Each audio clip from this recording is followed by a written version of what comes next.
शिमला के संजौली में अवैध मस्जिद को लेकर विवाद। हिंदू संगठनों ने आज संजौली में प्रदर्शन का किया ऐलान। प्रशासन ने नहीं दी है प्रदर्शन की इजाजत। संजौली में मस्जिद के खिलाफ हिंदू संगठनों के विरोध मार्च को देखते हुए अलर्ट पर पुलिस प्रशासन, तैनात किया गया भारी पुलिस बल। संजौली में प्रदर्शन के ऐलान पर शिमला के एसपी ने कहा, इलाके में धारा 163 लागू, लोगों से शांति बनाए रखने की अपील। मणिपुर के इंफाल में प्रदर्शनकारी छात्रों की राजभवन कूच की कोशिश, पुलिस के साथ झड़प में 40 लोग घायल, हालात बिगड़ने पर भेजे गए 2000 सीआरपीएफ जवान, 5 जिलों में इंटरनेट बंद। इंफाल में हालात बिगड़ने पर पुलिस ने शहर में फ्लैग मार्च निकाला, लोगों से शांति बनाए रखने की अपील की गई।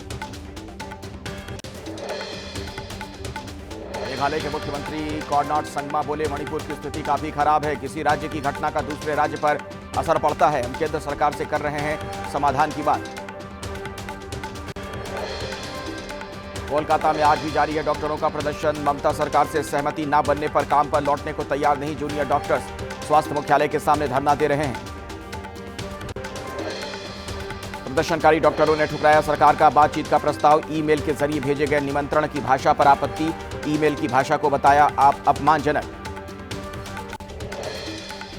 कोलकाता की घटना को लेकर जूनियर डॉक्टर्स ने की मांग, कहा कोलकाता पुलिस कमिश्नर और स्वास्थ्य विभाग के प्रधान सचिव का होना चाहिए इस्तीफा। हरियाणा विधानसभा चुनाव के लिए नामांकन जारी, आज पूर्व सीएम भूपेंद्र सिंह हुड्डा भरेंगे पर्चा, गढ़ी सांपला सीट से लड़ेंगे चुनाव। कांग्रेस प्रत्याशी विनेश फोगाट आज जुलाना विधानसभा सीट से करेंगी नामांकन, नामांकन से पहले करेंगी रोड शो। सांसद दीपेंद्र हुड्डा और सतपाल ब्रह्मचारी रहेंगे मौजूद। हरियाणा के पूर्व मंत्री अनिल विज आज दाखिल करेंगे नामांकन, अंबाला छावनी विधानसभा सीट से बीजेपी के टिकट पर चुनाव लड़ रहे हैं। जम्मू कश्मीर के कठुआ में बानी विधानसभा सीट पर केंद्रीय मंत्री जी किशन रेड्डी ने की रैली, लोगों को गिनाए मोदी सरकार की योजनाओं के फायदे। जम्मू कश्मीर विधानसभा चुनाव के प्रचार में कांग्रेस ने उतारे बड़े नेता, आज कांग्रेस अध्यक्ष खड़गे का चुनावी दौरा, अनंतनाग में जनसभा को करेंगे संबोधित। आज तिहाड़ जेल से रिहा हो सकते हैं सांसद इंजीनियर रशीद, कल दिल्ली की पटियाला हाउस कोर्ट ने दी थी अंतरिम जमानत। जम्मू कश्मीर में विधानसभा चुनाव को लेकर तैयारियां तेज, बीएसएफ के आईजी दिनेश कुमार बोरा ने की डोडा में सुरक्षा व्यवस्था की समीक्षा, कहा लोग बिना डर के चुनाव उत्सव में हिस्सा लें। प्रधानमंत्री आज सेमिकॉन इंडिया 2024 का करेंगे उद्घाटन, ग्रेटर नोएडा के इंडिया एक्सपो मार्ट में होगी शुरुआत, शिपिंग द सेमीकंडक्टर फ्यूचर है एक्सपो का विषय। अमेरिका में राहुल गांधी ने अमेरिकी सांसद इल्हान उमर से की मुलाकात, इल्हान को बताया जाता है भारत विरोधी सांसद, अमेरिकी संसद में प्रधानमंत्री मोदी के संबोधन का इल्हान ने किया था विरोध। वॉशिंगटन में बोले कांग्रेस के नेता राहुल गांधी, मैं आरक्षण के खिलाफ नहीं, कुछ लोगों ने मेरा बयान गलत तरीके से पेश किया, सभी का है देश, एक व्यापक सोच की है जरूरत। आरक्षण से जुड़े राहुल के बयान पर बीजेपी ने कहा, देश की बदनामी करने के लिए मिशन मोड पर राहुल गांधी, राहुल और कांग्रेस आरक्षण को समाप्त करना चाहते हैं। कांग्रेस के महासचिव केसी वेणुगोपाल का बीजेपी पर आरोप, कहा राहुल को बदनाम करना चाहती है बीजेपी, लेकिन जनता राहुल के साथ, बीजेपी जैसा एजेंडा चला रही है उससे कोई फायदा नहीं होने वाला।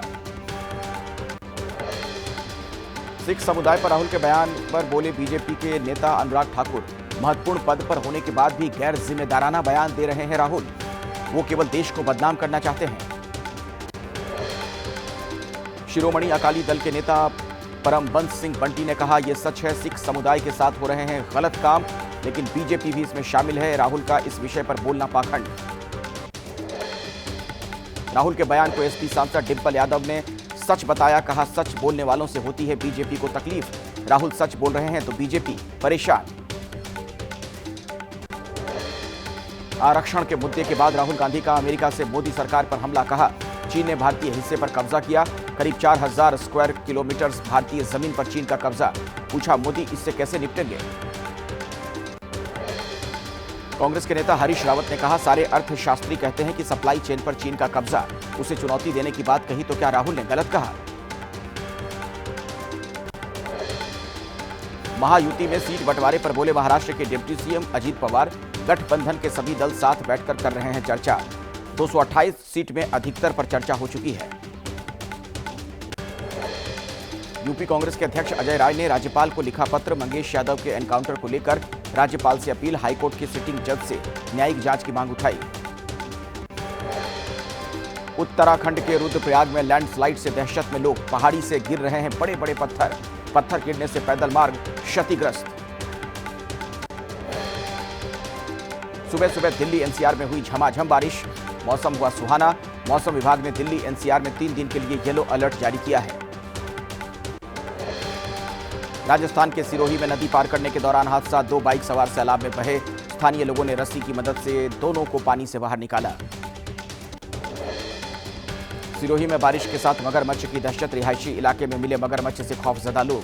वन विभाग की टीम ने मगरमच्छ का रेस्क्यू किया। बांसवाड़ा में बारिश से नदी नाले उफान पर, सड़क पर दरिया बहने से बढ़ी परेशानी। कई गांव का संपर्क कटा, बाजारों में भरा पानी। मुरैना में सड़क पर बहते सैलाब को पार करने के दौरान हादसा, एक महिला पानी के तेज बहाव में बही। मौके पर मौजूद युवकों ने महिला की जान बचाई। एमपी के दमोह में भी बारिश से बाढ़ जैसे हालात, आज जिले के सभी स्कूल और कॉलेज में घोषित की गई छुट्टी। कुछ जगहों पर घरों में घुसा बारिश का पानी, प्रभावित जगहों पर पुलिस और एसडीआरएफ की टीमें तैनात। छिंदवाड़ा में लगातार बारिश से माचागोरा डैम का जलस्तर बढ़ा, डैम के 6 गेट खोलकर पानी की निकासी की गई। मानसून सीजन में दूसरी बार खोले गए डैम के गेट। गुजरात में बारिश से कम नहीं हो रही परेशानी, आज भी मेहसाणा में जमकर हुई बरसात, शहर में जलभराव के हालात। बहराइच में बीती रात भेड़िए ने 2 अलग अलग जगहों पर हमला किया। महसी इलाके में 11 साल की बच्ची पर किया गया अटैक। भवानीपुर गांव में 10 साल की बच्ची पर किया हमला। बहराइच में पकड़े गए 5वें भेड़िए को गोरखपुर लाया गया। शहीद अशफाक उल्ला खान जू लाया गया भेड़िया। इससे पहले भी एक भेड़िए को गोरखपुर चिड़ियाघर में लाया गया था।